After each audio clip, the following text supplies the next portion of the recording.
Good morning, everyone.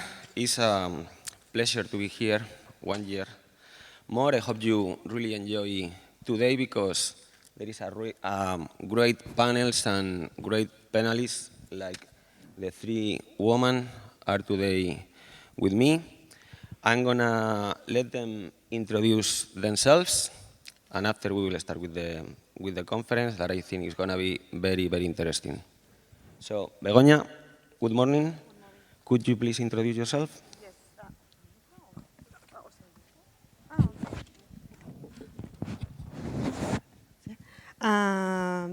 I am coming from the Becan company, so now the name we are changing to Evocan, like the market, so doing evolution. And the Becan is a consultancy company giving the support from the grower to the sales and evaluating all from facility, quality, security, and at the end going to the market. Thank you very much. Chloe, please let us know. Good morning, everyone. My name is Chloe Grossman. I'm the Chief of Staff for Legal at Trulieve Cannabis Corporation. It's a multi-state operator in the United States. And I've been in the cannabis industry for over 10 years in a variety of positions. So looking forward to sharing with these people and sharing our different perspectives today. Thank you very much, Chloe. Carola, please. Hi, my name is Carola Perez. I'm here because I'm a cannabis patient. I founded the first patient association called Dos Emociones 10 years ago, the first in Spain. And then we founded the Spanish Observatory for Medicinal Cannabis to get the law in Spain. And the last project we created is the ICM Patient Council, where 22 associations, patients associations from all over the world work together in order to make things better and improve ourselves in education, training, etc. Okay, thank you very much, Carola. I think we can start from you because if there is someone who knows everything, how is the situation about medical cannabis in Spain, is you. So I don't know, would be a good question to start talking about what's going on with the European catalog products. Let us know what happened with the harmonization, what's going on. Well, the thing that's going on in Spain is that we are going through the regulation process right now. We have a new Minister of Health called Mónica García. We have a meeting with the Minister 3 weeks ago with them. And now they're creating the program in Spain that is going to be available for patients. So these few months that is going to come are really important for us because what is going to be decided is going to be what the patients will receive in Spain. So it's a huge, huge burden. Mm-hmm. It's a huge responsibility. And also we are fighting against powers that are really big as the physicians, they don't agree with prescribing medical cannabis. We don't have much support from them. Like the government, they don't want to do it. So we are like trying to push and push and push and push. And now we have, they give us something. They give us some proposals.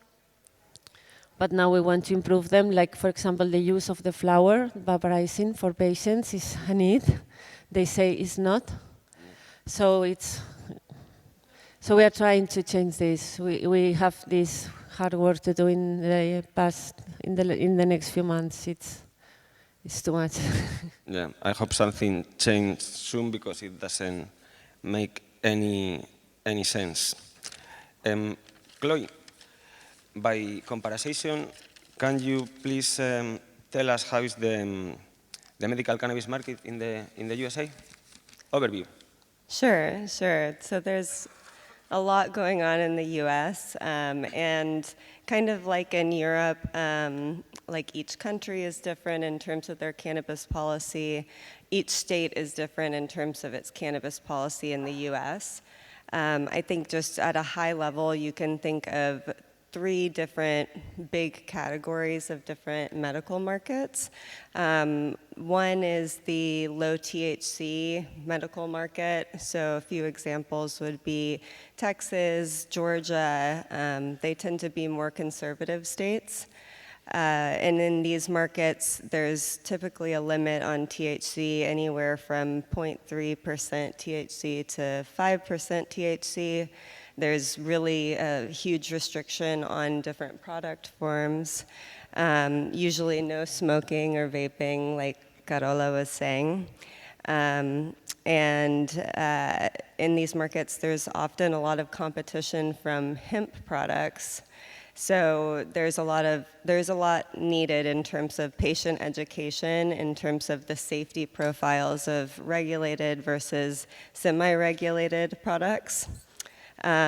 So yeah, it's an interesting place to be, but I think a lot of companies see it kind of as a long-term investment play. And then a second category would be medical markets, and there's a lot of subcategories within medical markets. They differ immensely in terms of patient qualifying conditions, what product forms are allowed. Some require pharmacist involvement at the point of dispensation. The licensing structure differs a lot from state to state, depending on which kind of medical market it is. So there's a lot of variance within that group. And then finally, the last kind of medical market would be a hybrid market. So that's where there's both medical and adult use cannabis allowed.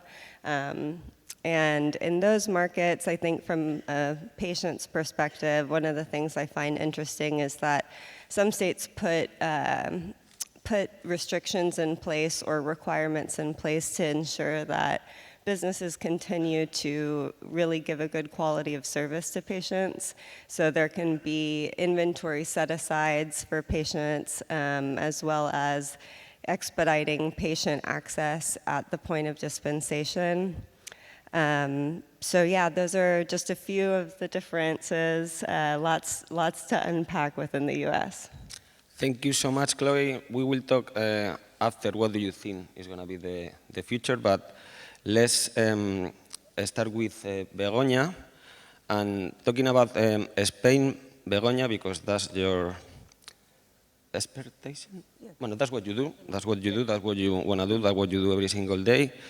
And you're amazing doing your work too. So please let us know which kind of requirements would we need to get a medical cannabis license for cultivation? Yeah. For me, the most critical nowadays is the requirements about the facility and how to be sure that we are fulfilling all the requirements like narcotic for the Spanish health authorities. So here we have to think about the design of the infrastructure and how the technician that we need, considering that it is a plant, and this is not like robust like a pharma product. So, but we have to ensure at the end that it is a pharma product, so it's not easy to manage.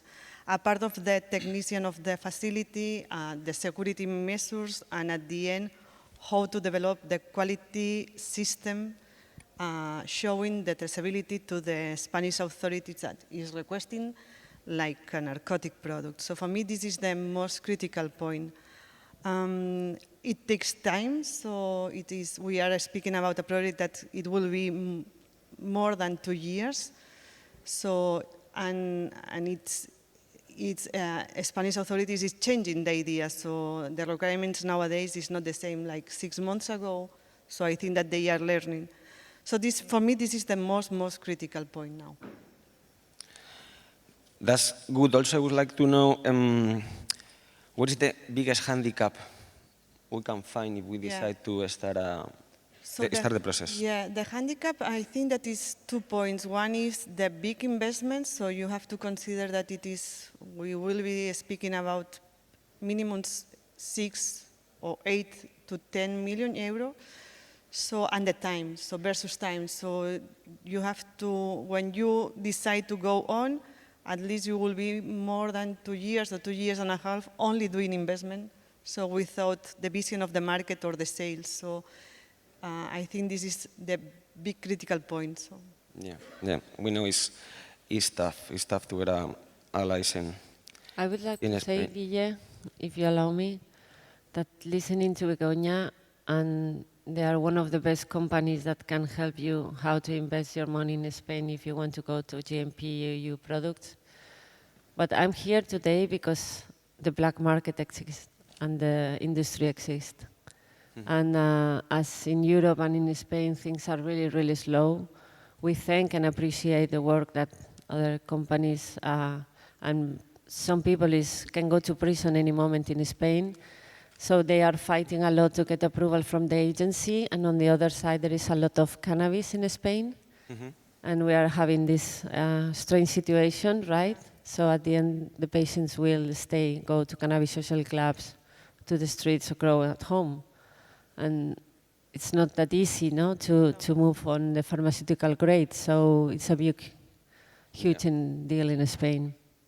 Thank you, Carola. We can keep talking about the patients. I would like to know, what is the European Union doing for patients? About patients? Yeah. Well, I think the most important things about patients is that we are not going to be shut up anymore. Some companies and some people used us as puppets to get cannabis, and we are starting to see in the industry some bad practices in Europe. We are not going to shut up. We are going to start some webinars in April called "We the Patients" by Fundación Cana. We are going to analyze what we are receiving from the industry. No, everyone has to be regulated, and who regulates the people who is regulated? We don't know. We have to trust them, and we are seeing things in Europe that we don't like at all. So that's why the ICM patient is so important right now. Also, we want to fight in Europe, in Brussels, to harmonize our treatments. Why a patient in Germany cannot have the same as a person in Greece. So that's why all the patients, the European, went all together to fight this. Because we have the fight in our countries, like in Greece, in Portugal, in Italy. Maybe the industry is happy because they have so many licenses, but at the end the patients are alone. So there is a big difference. So we are working on this, and I think it's really important, this next step, for not happening the same in the US, that each region has one kind of regulation and the patients are not harmonized. So we want the same, we don't want to repeat the same mistakes that in US. A lot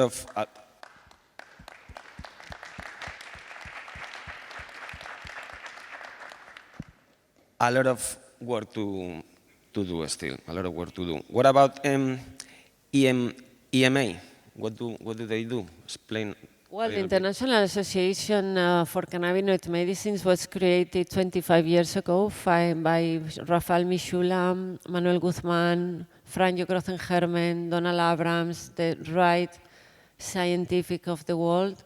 They created this first society of cannabis as medicine 25 years ago. Not an easy thing to do. They created in a house, a Franjo house in Germany. Wow. And they become one of the most important societies for cannabis as medicine. They fight in the European government, they fight in Brussels, they fight in Germany, because it's where Franjo is it. And some years ago, he asked me, Carola, we have to fight for the patients because nothing is working. The industry is failing. You are struggling a lot in your associations, in your countries, not to go to jail. You are helping people. You know, you are not bad people. You are doing what you can. You are patients too. So we decided to work together, and we are in this path right now. Nice. It's tough to get any single step, but you have to keep pushing. We have to keep pushing, but also we need support. Also we need money. Also we need resources, because if fighting in Spain is too much, imagine fighting in the European Union, when you have these countries like Germany with the regulations and the programs. They don't care about Spain, Greece, Italy, Portugal, but we care. because we are all Europe and we deserve the best. And we see what happened in France 2 days ago with the flower. Yeah. It's not, Completely. things are not Yeah. looking good, huh? Yeah. Okay, I will ask you later because I know there is a lot of people want to know how is the situation in Spain about that regulation is coming. I will ask you later. Now, Chloe, let us know, please, or how do you see the future in medical use in US?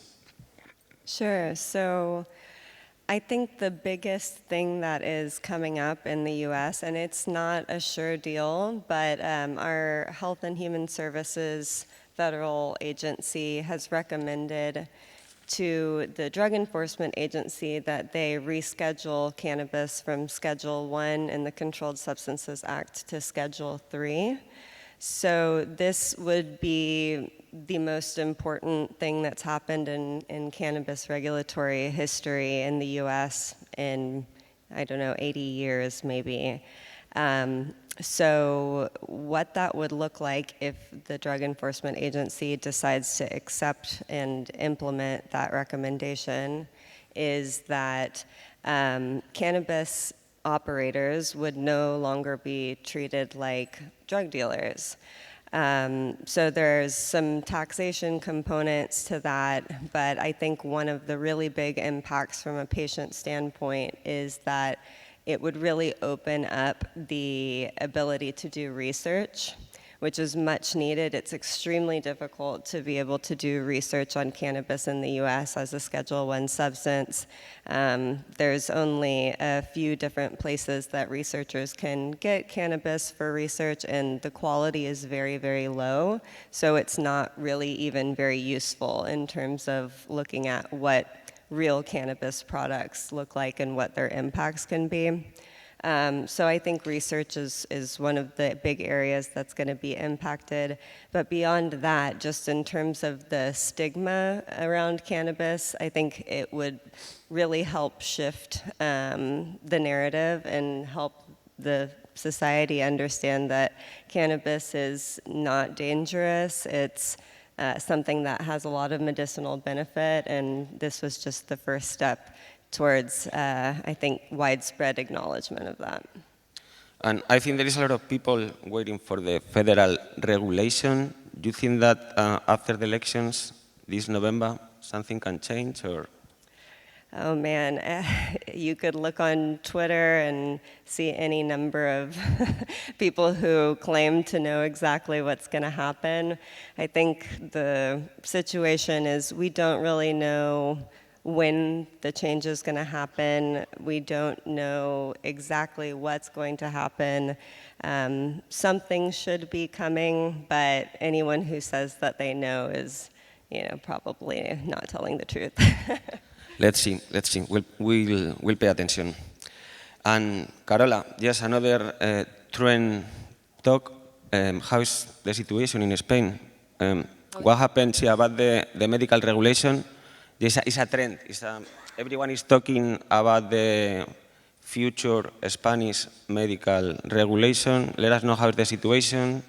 No, it's going to be solved in a few months. I mean, I hope that when we finish 2024, the second part of the discrete negotiations with the government will finish, and then they have to, because in the Spanish system, the NHS, the public system, is going to pay for our medicines, so they also have to discuss about funding, who's going to provide who to the hospitals.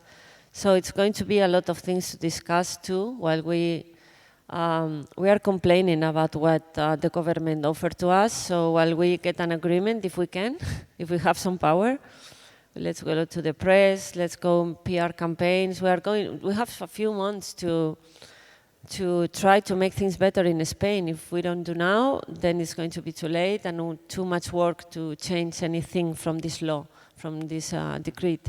So yeah, I think I'm really optimistic, a little bit tired too, because it's too much to deal. So many people waiting for relief. So many people wanted for safe medicine, safe access, education, training, feeling safe, not feeling like a criminal in their houses for growing at home. We want the whole plant. We want to grow at home. But we know that at first we need a pharmaceutical for my mother, for my grandmother, for the people that maybe cannot grow at home, make their own extracts, go to Fundación Canan analysis, come back, dilute, make your topicals. It's too much for a patient. Yeah, it is. So we need places to be, maybe call and receive our medicine. Sometimes it's too much to survive. So taking care of the plants and making all the process. In my case, my degree is in communication. It's not plants, agriculture, whatever. It's new to me, and I have to learn because it's a question of survival. And the black market is sometimes too black in Madrid, and we have seen with the analysis that is full of E. coli. The cannabis social clubs are better, but they are too expensive, and they only exist in Barcelona, Mallorca, Ibiza, the Canary Islands, but the rest of Spain doesn't have cannabis social clubs. There are not too many cannabis social clubs. There are people making good work, but still the patients need to feel safe, and we are not feeling safe right now. So we are trying to change this, and we are trying to make the law as we are the last ones in Europe with Belgium. Let's try to learn from the mistake of all the countries have made in Europe to make the best program possible, no? The mistakes, the things they do well. This is what we have to do in this next months. And this will mark the way Spain is going to provide us the medicine. So yeah, it's a passionate moment for us right now. Do you feel positive? I think that they are going to start with a very closed and protect scenario in the hospitals with only public hospitals, no private practices, no green cards for 100 euros. They don't want that. Also, if they are going to pay for the product. They are treating us as criminals before making the program already because they think we are going to sell the oil, and no, I need it to survive. So it's like the Spanish government is so aware of we now have Cannabis. We have 5 million users of cannabis in Spain, 100 cannabis social clubs. They are so frightened of each move can do to the other industry, and so many people is making a lot of money from the black market in Spain. We can do a Netflix show with the Spanish situation. It's crazy as hell. Yeah, it is. Yeah. And do you know already how it's going to be the access for the patients? The access to the cannabis is going to be from pharmacies, it's going to be No, it's going to be in the hospitals. I mean, you have to go from the moment, you have to go to the, I don't know, you have a disease, but your primary care doctor cannot prescribe you cannabis, and they gave me methadone the other day. But they cannot prescribe cannabis because it has to be done for a specialist in the unity of pain. But the unity of pain, for me, having ketamine IV treatment, I have to wait 1 year. Wow. Or pay 600 euros per 3 months. So this is how the public system is working.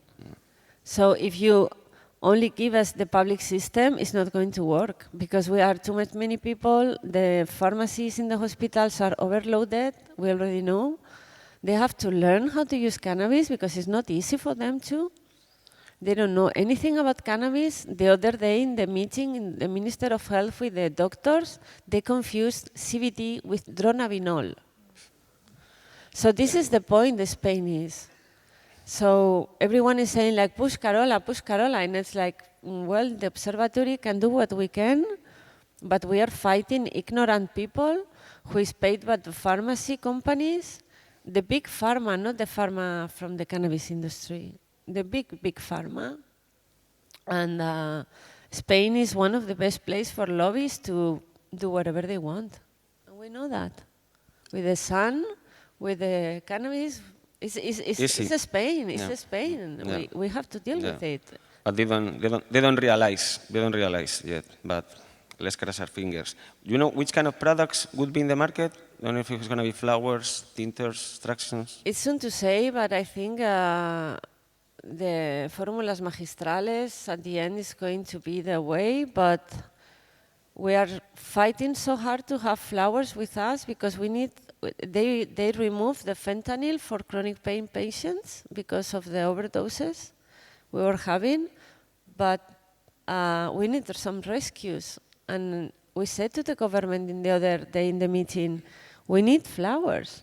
We need a rescue. Imagine that I'm diabetic. Will you not give me insulin if I'm having an insulin crisis?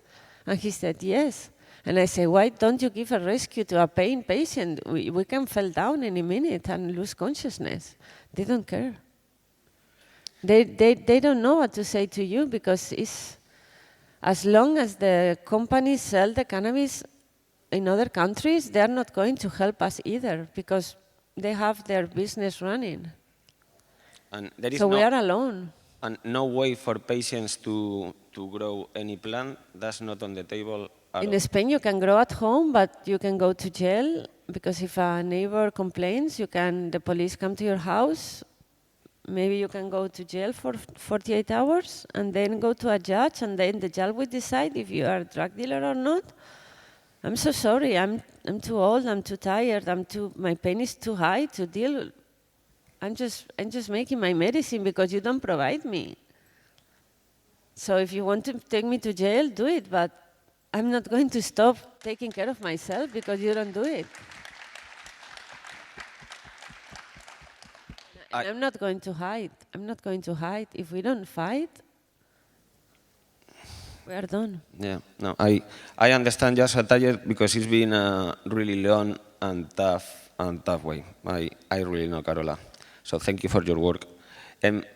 Chloe, you know, or could you tell us how is the way or requirements to become a patient in US or, for example, in Florida, in the state you work? Requirements to become a patient.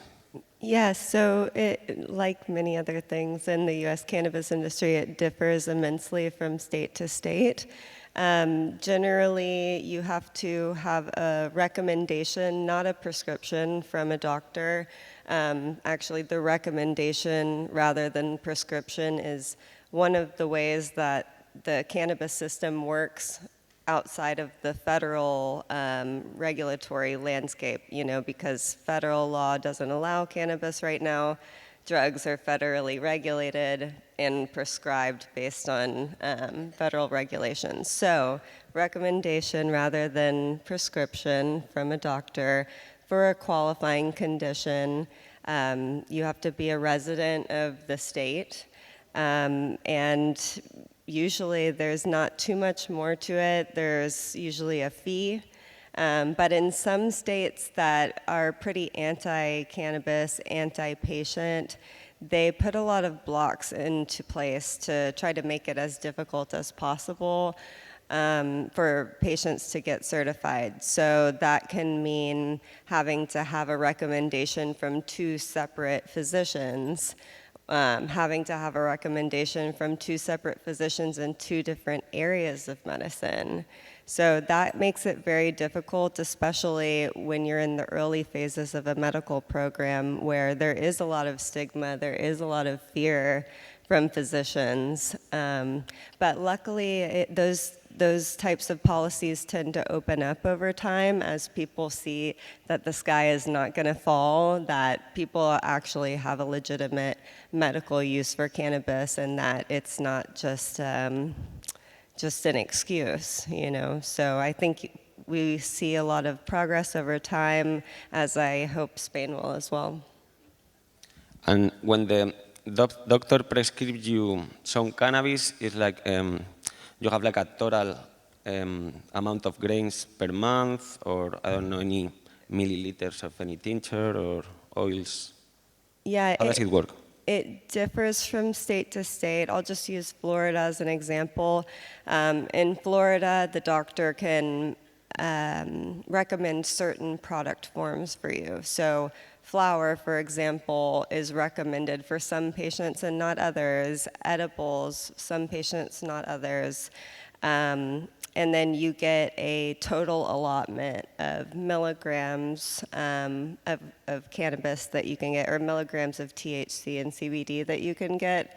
And when you go make purchases, there's a state system that tracks all of your purchases and draws down on a monthly basis against your total allotment. But in other markets, there usually isn't any specificity from the doctor in terms of what forms you can use. So a lot of the education about product types and what product types are good for different conditions happens at the point of sale, which is kind of interesting.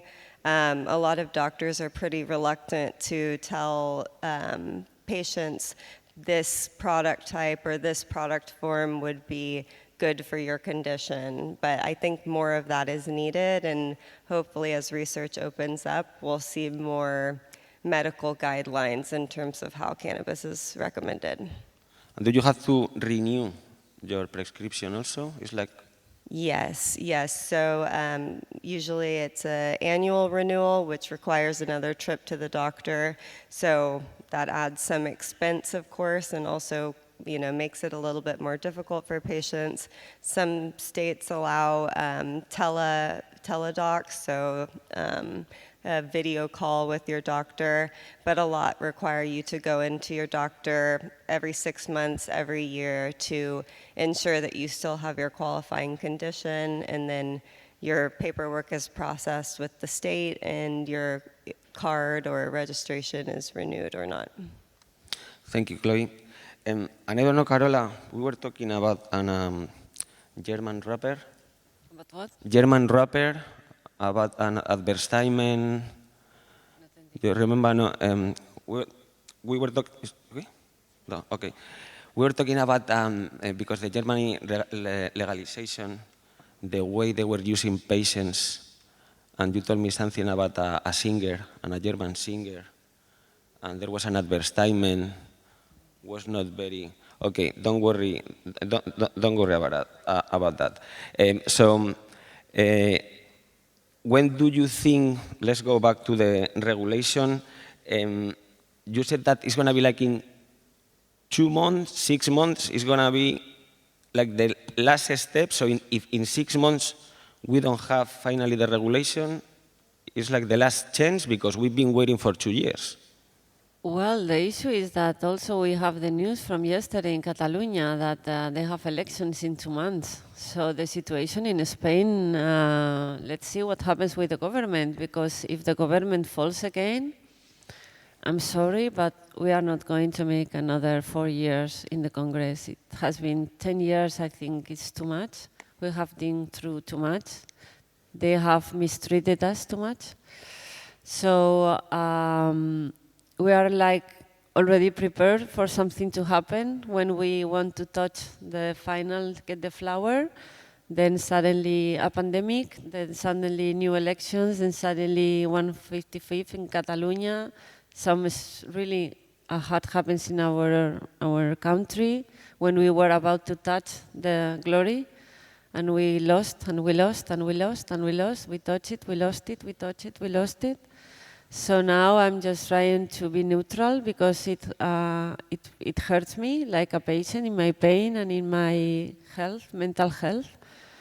And we think that now is the moment, that now we need a lot of support in Spain to say to the Minister of Health, we want flowers, we want private practices, we want primary doctors to prescribe, we want also need a program that takes care of the quality of life more than the symptoms. And they are talking about a lot of clinical trials and whatever, and I understand.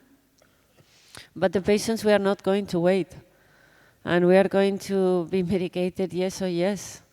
So the agency is taking too much long to make some decisions because that we said before. But they have to finish any minute, So I think by December we will have the final project and the final agreements, and I don't know when the first patient is going to receive the oil, if this is the question you ask me. But because we have still a lot of work to do, and they don't provide us any calendar, so we don't know. Everything is a mess, so we don't know. And we are ready for everything. They can call you, come tomorrow, or they can call you not to come, or they can call you, we need this. It's crazy, it's crazy. Is there any chance to change PP or Vox minds, do you think? If this happens, we are dead, because the PP just, the Partido Popular just present a PNL proposition for non-law in Spain, saying the government not to regulate cannabis as medicine when it was approved. They're crazy.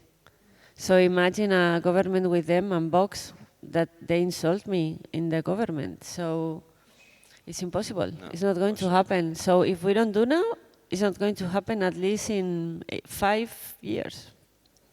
Okay. When the government crashes, I mean elections, and then the PP is going to come to win, and then 4 years of silence and try not to go to jail.